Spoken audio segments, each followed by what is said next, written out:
Bueno, estamos de vuelta. Gracias por mantener su sintonía. El día de hoy tenemos un tema bastante interesante, que es la rehabilitación con un enfoque en el autismo y la parálisis cerebral. Y para hablar de este tema nos acompaña el licenciado Oswaldo Sosa, quien es terapeuta ocupacional. Bienvenido, doctor. Bienvenido, doctor. Muchas gracias por la invitación. Y precisamente, perdóname, Juliana, en esta semana que se ha celebrado mucho la ley del autismo que Así es, a propósito de que nuestro país se embarca en, bueno, podemos decir que la primera ley de autismo, porque a pesar de que se habían sometido varios proyectos, nunca se habían tomado tan en consideración como ahora. Sí, doctor, y de inmediato, perdonen mis compañeros, pero me surge mucho la pregunta porque a propósito del autismo, recientemente en una conversación familiar en mi casa, decíamos, señora, pero ¿qué es lo que está pasando en la República Dominicana? Que recientemente de cada 5 niños que conocemos, 3 o 4 son autistas. ¿O es que ya hay padecimientos que se pueden determinar por los estudios pertinentes? Anteriormente no se podía determinar con tanta facilidad, o en su defecto existen algunos patrones que se están dando ahora que antes no se daban. Sí, bueno, esa es una pregunta muy interesante porque de hecho nosotros mismos como profesionales muchas veces nos hacemos la pregunta. ¿Por qué lo digo? Porque los últimos datos de la CDC en Estados Unidos mencionan que por cada 36 niños vemos un niño con autista o un niño con autismo. Y esto ha venido en aumento en los últimos años. O sea que se están diagnosticando más personas dentro del espectro autista, al menos en Estados Unidos. Son los datos que nosotros recibimos, que nosotros utilizamos, pero la verdad es que en consulta también vemos un aumento muy considerable de casos de autismo para empezar tratamiento terapéutico. En el caso de la primera pregunta, que no dejamos que la señorita Juliana hablara, y ella lo decía antes fuera del aire, en el programa que tenemos fuera del aire, ¿qué trata y qué es la terapia ocupacional? Esa es una muy buena pregunta también. La terapia ocupacional es una carrera sociosanitaria con grado de licenciatura. Acá en la República Dominicana se imparte en la Universidad Católica Santo Domingo y es una carrera que se basa en la rehabilitación de las personas con alguna discapacidad utilizando la ocupación como medio terapéutico. Así que atendemos a una población muy amplia, atendemos desde niños hasta personas adultas, adultos mayores. Entonces, yo quería como que en torno a lo que significa el ejercer la terapia ocupacional, como que eso realmente ayuda o permite al autista como que disminuir su nivel de autismo o lo ayuda como que a tratarse, a insertarse en la sociedad, como que ¿en qué abarca? Mira, es interesante porque nosotros lo que buscamos es respetar siempre a la persona autista con sus características, ¿sí? Pero la verdad es que buscamos que sean lo más funcionales posibles dentro de los niveles de autismo que conocemos hoy en día, que están relacionados con la cantidad de acompañamiento que necesitan. ¿Okay? O sea, el nivel de autismo hoy en día lo estamos viendo como el nivel de o la cantidad de ayuda que necesitan para poder realizar sus actividades diarias. Si una persona necesita mucha compañía para poder ser independiente, entonces decimos que es un nivel un poco más alto de autismo. O sea, podemos tener personas que están dentro del espectro, pero que son bastante funcionales y que requieren poco acompañamiento, entonces decimos que son personas que están, digamos, en un nivel más leve. De esa forma lo medimos. No nos centramos en las incapacidades de la persona, sino en el nivel de acompañamiento que necesitan. Ahora bien, nosotros utilizamos diferentes actividades para acompañar a las personas que están dentro del espectro y ayudarles a que sean funcionales. Ok, bueno, tomando en cuenta que nuestro tema de hoy no es solo el autismo, sino también la parálisis cerebral, ¿puede escribirnos qué es esta enfermedad, pero más qué limitaciones tiene para una persona esta condición? Sí, primero quisiera para responder que estamos hablando de dos de las condiciones discapacitantes más grandes en la población infantil. El autismo, como acabo de mencionar, estamos hablando de una persona que está dentro del espectro entre cada 36 niños en un rango etario de 0 a 8 años. Y la parálisis cerebral es la primera causa de discapacidad física en la infancia. Se estima que hay unas 17 millones de personas en el mundo con parálisis cerebral y que la parálisis cerebral impacta a unas 350 millones de personas, tomando en consideración a sus familias. La parálisis cerebral, por concepto, la definimos como una lesión en un cerebro inmaduro. De modo que toda lesión que ocurra antes, durante o después del nacimiento en un niño hasta los 6 años se considera parálisis cerebral. Y estamos hablando de lesiones que pueden ser cognitivas, pero en su gran mayoría lesiones motoras. Y es un universo muy grande. Podemos tener personas que tienen dificultades para caminar, otras personas que tienen dificultades para mover sus miembros superiores, otras personas que tienen dificultades para mover solamente un lado de su cuerpo. O sea, es un universo muy, muy grande y que, bueno, varía sobre todo dependiendo del individuo. Licenciado, en el caso, nosotros tenemos etiquetado la parálisis cerebral y el autismo, pero ¿quiénes podrían también necesitar, aunque no lo vayamos a desglosar, la terapia ocupacional? Sí, realmente incluso trabajamos con personas sanas, con personas que en algún momento tienen alguna disfunción y que tienen algunas deficiencias o algunos retos incluso académicos. Entonces, yo puedo recibir en consulta, y de hecho he tenido muchas personas en consulta, muchos jóvenes que tienen algún reto académico en particular, y cuando hacemos una evaluación pues nos damos cuenta que hay algún trastorno sensorial que le está limitando en su mejor desempeño y pues vemos resultados. Pero hablamos de un abanico muy amplio de condiciones, síndromes, lesiones físicas, traumáticas, Alzheimer en el caso de personas adultas, Parkinson, cualquier tipo de demencia. Es decir, abarcamos un abanico muy, muy, muy amplio. Yo tuve la oportunidad de trabajar en un hospital fuera de República Dominicana y yo he trabajado con niños directamente en cuidados intensivos neonatales. O sea, subíamos a cuidados intensivos neonatales con niños recién nacidos. Sí, de semanas, de días. Diagnosticados con diferentes síndromes o con diferentes condiciones, ¿no? Wow. Licenciado, ¿qué patrones o cuáles características debe tener un niño para yo determinar que tiene algún padecimiento de autismo? Porque si bien es cierto, tengo entendido, o la información que manejo es que se puede diagnosticar de 2 a 5 años en adelante. Ahora bien, físicamente, visualmente, yo como Denisa, la madre de un niño, ¿cómo puedo darme cuenta de que mi hijo es autista? Sí, el espectro, por eso se llama, por eso hablamos del espectro, es muy amplio, ¿no? El TEA, el trastorno del espectro autista, es muy amplio. Y es difícil a veces poder dar esa respuesta porque hay signos. Evidentemente hay signos que nos crean alertas. Signos como la falta de contacto visual, la falta de sonrisa social, los movimientos estereotipados, que son movimientos que ocurren, que para nosotros no tienen ningún sentido, pero a las personas autistas les ayuda a regularse, a sentirse bien, a sentirse cómodas. Pueden haber retrasos en la adquisición del lenguaje, pueden haber algunos trastornos motores que te pueden indicar, por ejemplo, que el niño parezca torpe, que se cae mucho, que tuvo retrasos en la adquisición de habilidades motoras, que le cuesta tomar un lápiz en niños más grandes. Es decir, hay un gran abanico de signos que nos pueden alertar.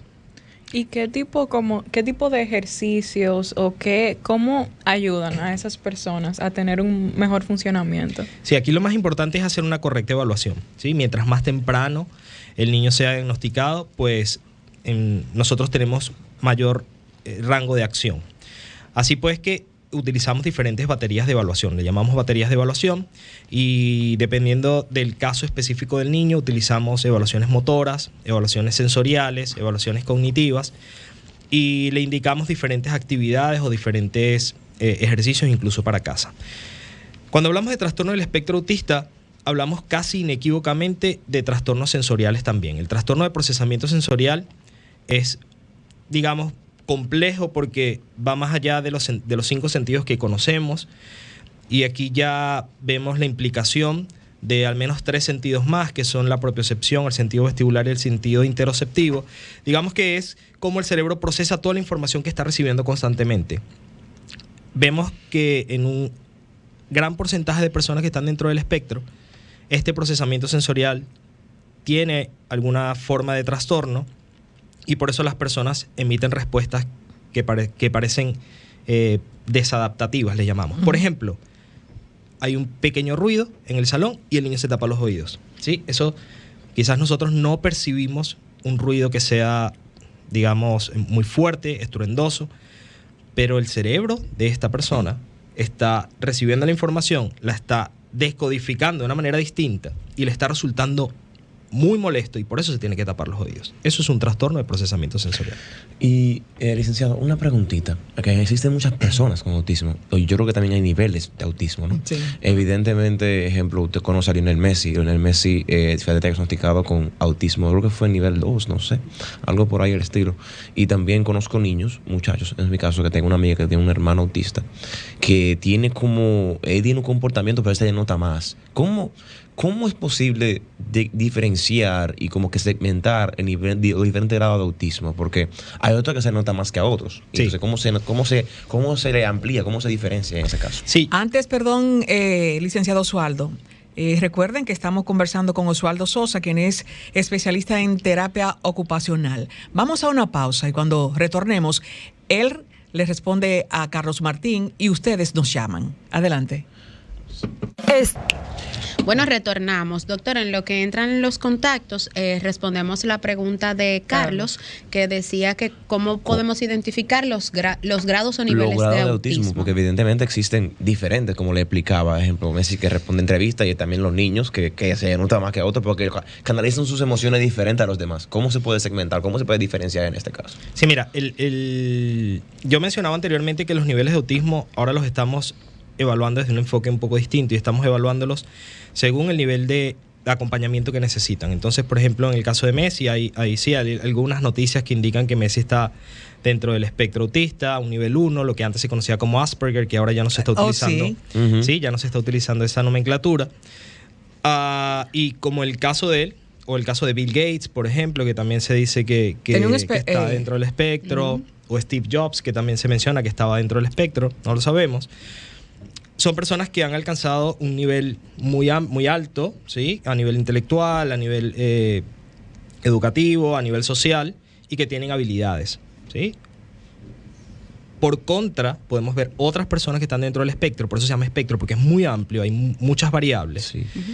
Que pueden necesitar más acompañamiento. Podemos incluso tener personas definitivamente no verbales. Las personas no verbales son las que definitivamente no se comunican a través del habla, pero sí podemos lograr que se comuniquen a través de algunos otros medios alternativos. Para ello están los fonoaudiólogos o los terapeutas del lenguaje que nos ayudan en eso. Tenemos un contacto, doctor. Buenas tardes, ¿quién nos habla y desde dónde?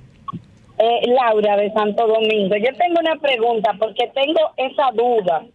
No he escuchado a nadie decir, o creo que de las personas que he escuchado, si el autismo se nace con él o se adquiere después, durante el desarrollo del niño. Una pregunta. Wow, excelente pregunta. Sí, Sí, doctor. muchas gracias por la llamada. Mira, el autismo es una condición, bien, no es una enfermedad, es una condición, por lo tanto la persona entendemos que nace con la condición. Su forma de relacionarse con el mundo, su forma de percibir al mundo es distinta a la de la mayoría de las personas, ¿no? Lo que hoy llamamos neurodivergencia, ¿okay? Una forma diferente de procesamiento de la información en el cerebro, y nosotros, digamos, las personas que no estamos dentro de esa condición seríamos neurotípicos. Son términos que estamos utilizando actualmente, pero para responder, definitivamente la persona nace, no se adquiere el autismo, es una condición. Uniendo la pregunta de Laura y con la curiosidad que manifestaba más al inicio, ¿por qué hay que esperar hasta que el niño o niña tenga 2 años para determinar? O sea, ¿qué puede tener el niño en 2 años para que se diagnostique específicamente el síndrome? Hay algunas desviaciones del neurodesarrollo que nos pueden, como decía anteriormente, dar signos de alerta. Bien, sin embargo, es bueno esperar un tiempo prudencial, y para esto hay personas que se encargan de esto, y especialistas que se encargan en la evaluación y el diagnóstico del autismo, que no es mi caso, y utilizan unas baterías de evaluación que miden ciertos hitos del desarrollo, y para ello hay que esperar, entre otras cosas, hasta los 2 años.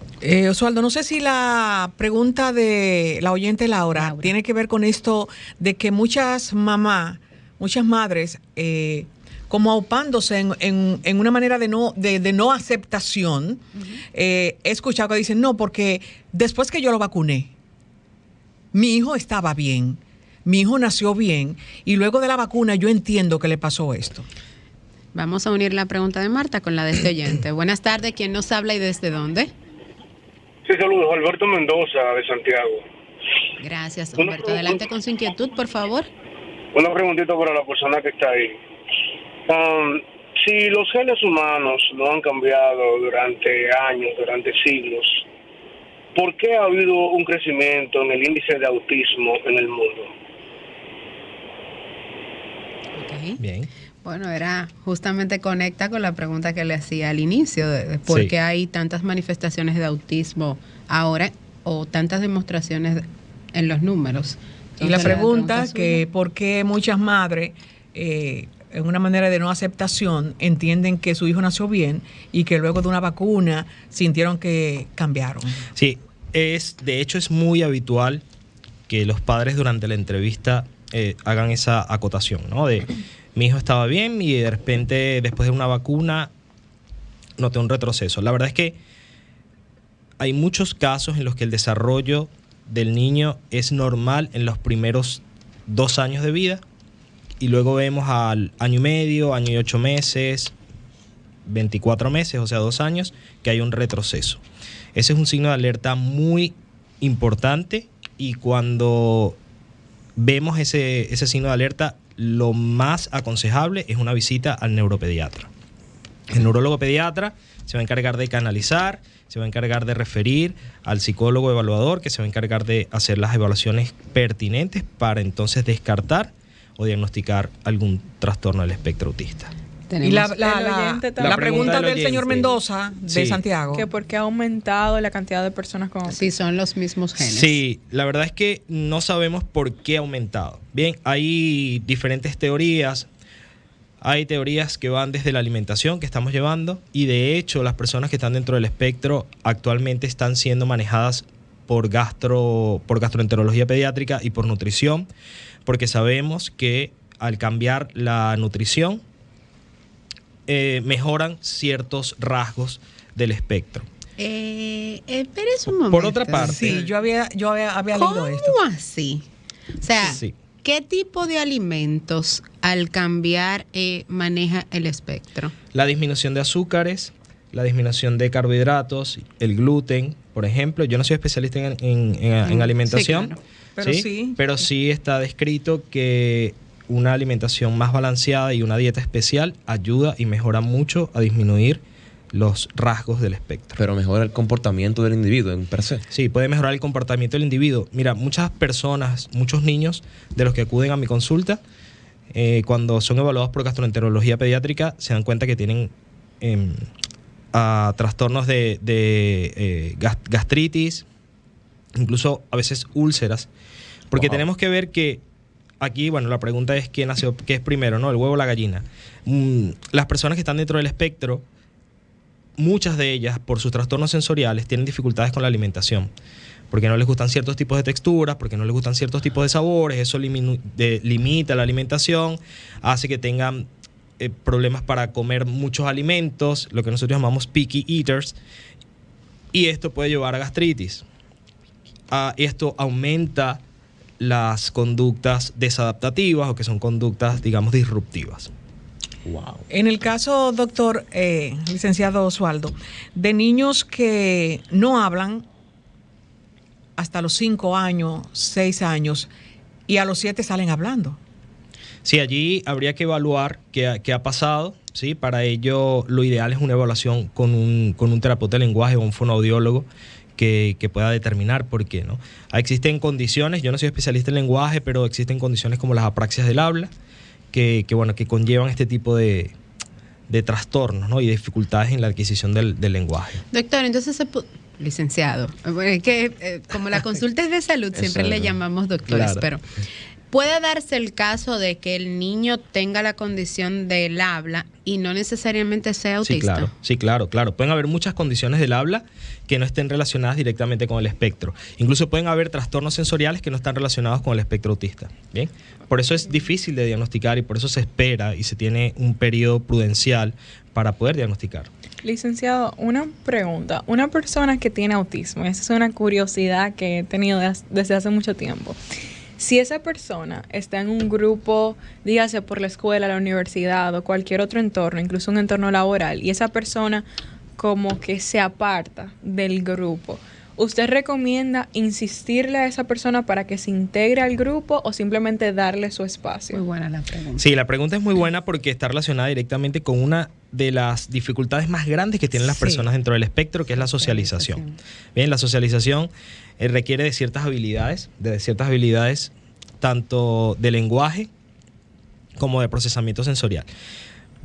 Miren, debemos entender que una persona que está dentro del espectro concibe el mundo distinto a como lo concebimos nosotros. Tiene necesidades sociales y afectivas distintas a como las tenemos nosotros y tienen una manera de expresar diferente a como la tenemos nosotros. Por eso hablamos mucho del respeto, pero también hablamos mucho de la atención desde la primera infancia para ir ayudándolos a que tengan las capacidades y las habilidades sociales para que puedan estar dentro de círculos sociales. La respuesta es, hay que evaluar a cada individuo, ¿sí? Porque pueden haber personas con trastornos sensoriales que tienen muchas dificultades para mantenerse en ciertos espacios, en espacios muy ruidosos, por ejemplo en el colegio, en los malls comerciales, en las plazas, en los supermercados, e incluso nosotros quizás, no se ve tanto, pero quizás lo vayamos a empezar a ver más frecuentemente, niños o personas caminando con audífonos de estos que utilizan en las construcciones para aislar del sonido, justamente porque tienen hipersensibilidades auditivas, o que lleven gafas de sol incluso en ambientes cerrados porque tengan hipersensibilidades visuales o de cualquier tipo. Entonces yo me voy a otro de los trastornos que tienen los autistas, que es la hiperactividad. ¿Qué hacer con un compañero de trabajo que tenga lo contrario a lo que dice Juliana? Porque ya hablamos del aislamiento, pero tengo a mi compañero que está aquí al lado, que es súper hiperactivo, que se la pasa el día entero acá en la mesa dándole, o que está o que tiene una música. ¿Qué puedo hacer? ¿Cómo controlarlo para no perder la paciencia? Porque es mi compañero y sé que tiene esa condición. Sí, mira, allí cuando las personas tienen estas necesidades de movimiento, nosotros desde el abordaje sensorial, yo soy especialista en integración sensorial, desde el abordaje sensorial entendemos que es una necesidad propioceptiva de estimular los receptores que están en los músculos y en articulaciones para que mi cerebro se regule. ¿Okay? Estas actividades son actividades de autorregulación. Cada vez que, si nosotros estamos estresados, ¿sí?, movemos una pierna, ¿ok? Mordemos el lápiz, hay quien muerde el lápiz, hay quien se aprieta las manos, déjale hay quien mueve la pierna. compañera. Yo pensaba que era nada de eso. Eso es una forma de autorregulación. Nuestro cerebro se está regulando con una actividad motora. Bien, y esto es lo que vemos con estas personas que muchas veces salen corriendo, estos niños que a veces corren imparablemente porque tienen una necesidad imperiosa de pararse a correr para poder regularse. O sea, doctor, perdón, Marta, o sea, licenciado, que aún en una persona que no tenga el TSA, El TEA. TEA, pueda darse el caso que tenga esta Sí, condición, claro. porque por ejemplo, en mi caso particular, cuando tengo alguna situación que no está bajo mi dominio, tengo la movilidad en el pie y no he sido diagnosticada. Claro. Ve al médico. Bien, No, mire, tenemos que entender una ¿Usted cosa. se imagina? Después de 20 años. Hay muchas doctor, personas ¿se que han puede sido diagnosticar? diagnosticadas. Sí, claro. Doctor, Hay muchas con personas que- hijos. No, pero hay que No, yo leía un reportaje de una madre que se dio cuenta que era autista Sí. y ya era madre y Sí, era sí, sí, profesional. Sí, sí, hay muchos casos de diagnósticos O me tardíos. fundí estudiando. De diagnósticos tardíos. No, pero mira, es importante recalcar algo, ¿no? La forma de autorregularnos es intrínseca en el ser humano. O sea, buscamos una forma de regularnos cuando estamos ante situaciones de estrés, ante situaciones de ansiedad y, por ejemplo, no nos podemos parar a correr aquí para relajarnos o para sentirnos bien. Entonces buscamos alguna forma, nuestro cerebro busca alguna manera de regularse y lo hacemos, pero dentro de unos estatutos, de unos cánones, de unos parámetros que están socialmente aceptados, ¿sí? El problema viene cuando yo, por ejemplo, estoy aquí conversando con ustedes y siento una necesidad de pararme y me paro y los dejo hablando solas.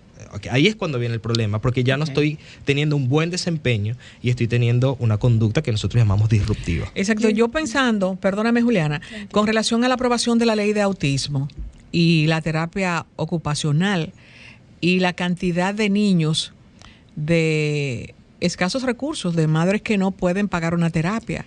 Entonces, en ese sentido, no he leído todos los acápites de la ley, qué se va a hacer y cómo se va a hacer y dónde se van a hacer centros para ayudar a esos niños, porque muchos niños no tendrían el espectro tan significativo que pudiesen insertarse normalmente a una escuela donde están todos los niños. Entonces, ¿qué mensaje podría usted como terapista, como especialista en esto, para que lo oigan a las autoridades si es posible?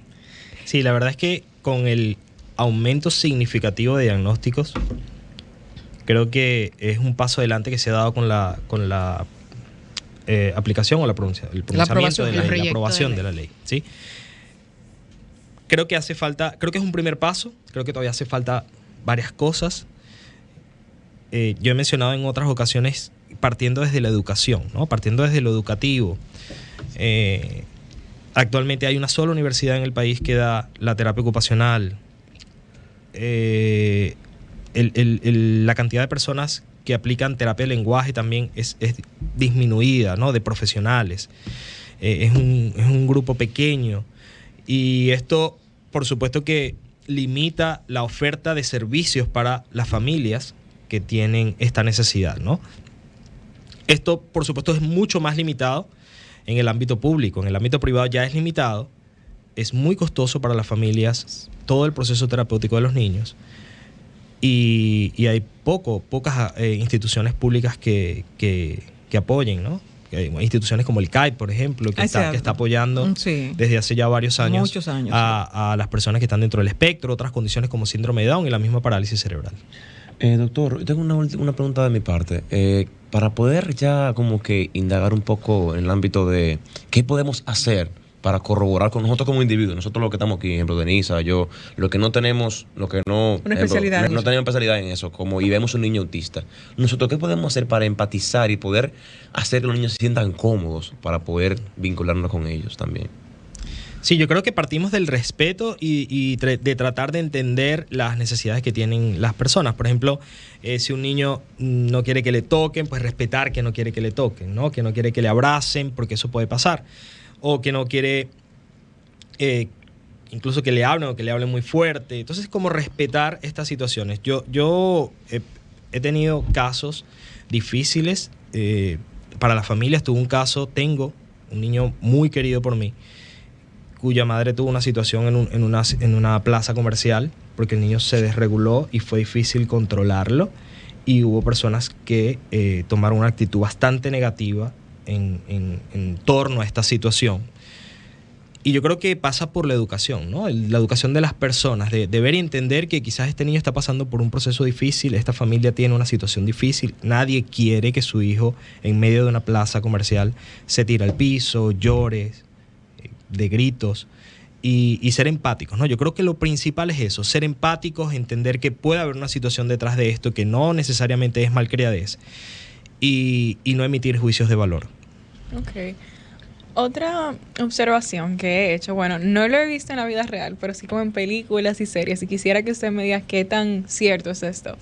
En la vida real veo que las personas con autismo tienen como, bueno, usan como una herramienta ver fotos para reconocer las emociones de las personas.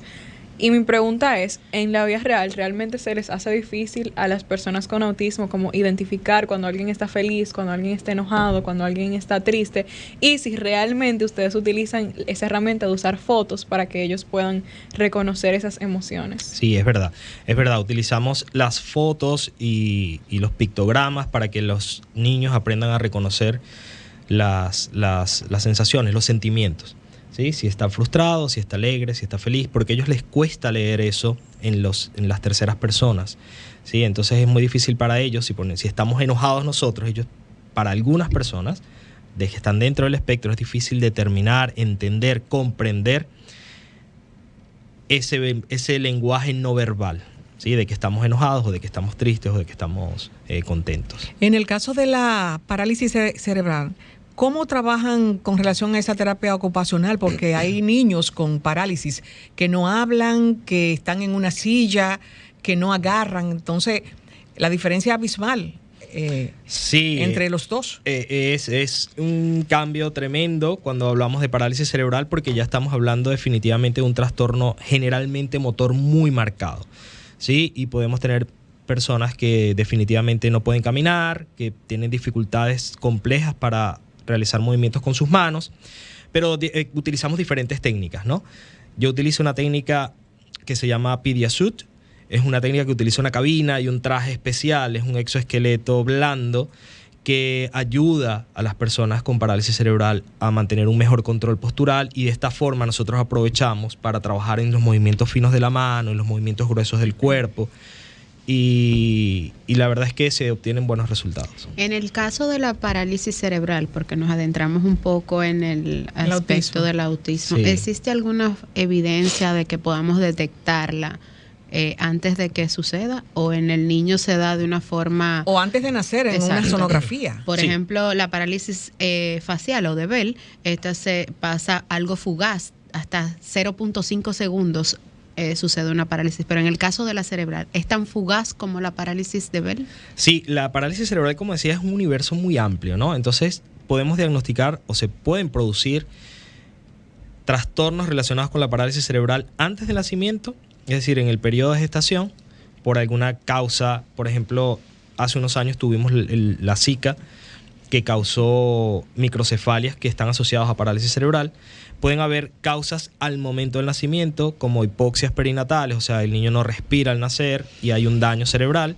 O pueden haber incluso causas postnatales. Muchas veces pensamos que la persona nace con parálisis cerebral o que obtiene la parálisis cerebral al momento del nacimiento, pero yo he tenido casos penosos de niños en los que han tenido ahogamientos, sobre todo, o traumatismos craneoencefálicos, que siempre que ocurran antes de los 6 años los consideramos una parálisis cerebral, porque ya decía al principio, estamos hablando de una lesión en un cerebro inmaduro antes de los 6 años, antes de los 8 años quizás, como mucho, y por tanto es un universo tan amplio que se puede diagnosticar. En el caso prenatal, si se pudiera, pero pueden haber incluso causas postnatales en niños de 3 años y 4 años, como accidentes que se escapan de nuestras manos.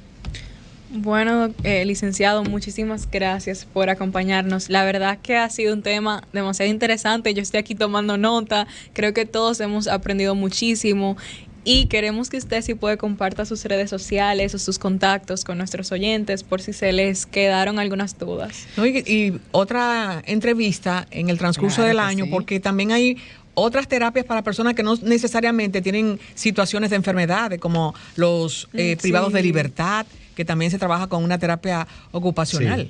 Sí, Es sí, importantísimo. y las personas con trastornos psiquiátricos también, Exactamente. personas adultos mayores, Ujú. hay una gran Ay, cantidad sí. de personas. Sí, bueno, de verdad, muchísimas gracias. Me pueden conseguir en Instagram como Oswaldo con W, oswaldo.sosa.p. Y no sé si puedo dar mis números, Claro el que sí. 829-661-5506. Bueno, y lamentablemente hemos llegado al final de esta entrega de Sábado de Consultas, no sin antes reiterarles que mantengan la sintonía con la interactiva de la orientación Esta Sol 106.5 en FM y con su cartelera de productos, porque continuarán entregándole contenido de calidad. Y bueno, claro, el próximo sábado otra entrega más de su espacio Sábado de Consultas, como siempre, con un contenido veraz y noticioso. Hasta la próxima entrega. Feliz tarde.